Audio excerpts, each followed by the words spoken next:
Je, umewahi kuingia kanisani wakati wa Kwaresma na kuona jambo likakushangaza? Sanamu, msalaba, hata picha za watakatifu, zote zimefunikwa kwa vitambaa vya rangi ya zambarau. Ni hali ya fumbo, karibu ya kutia wasiwasi. Lakini nyuma ya desturi hii kuna sababu yake.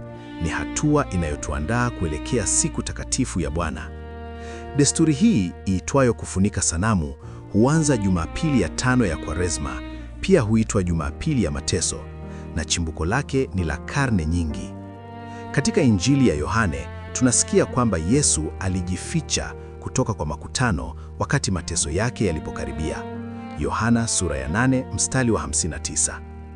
Kanisa linaakisi tukio hili kwa kuficha taswira ya Yesu ili kutukumbusha kwamba utukufu wake umefunikwa hadi ufufuo. Kwa kawaida, kufunika msalaba na sanamu si kuondoa uzuri, ni kutuweka makini zaidi.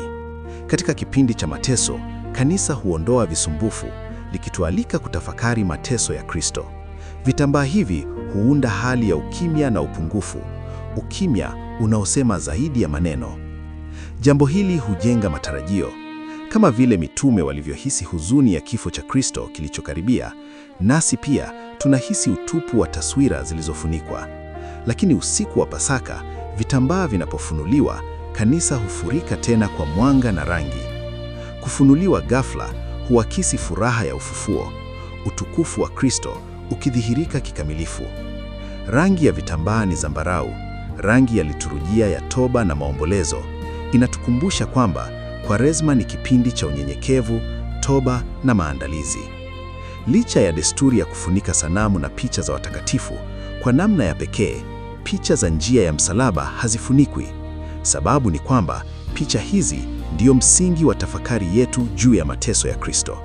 Zinaachwa wazi, zikituongoza hatua kwa hatua kupitia mateso yake. Desturi hii hutufundisha uvumilivu na tumaini. Kwa kuficha taswira takatifu, kanisa linatukumbusha kwamba utukufu huja tu kupitia msalaba. Ufufuo si wa bei rahisi, unazaliwa kutoka kwa mateso, sadaka na upendo. Kwa hiyo, mara nyingine utakapoona sanamu zimefunikwa wakati wa Kwaresma, usiione kama utupu, bali ione desturi hii kama kusimama kwa heshima, ukimya wa kina kabla ya mlipuko wa furaha ya Pasaka.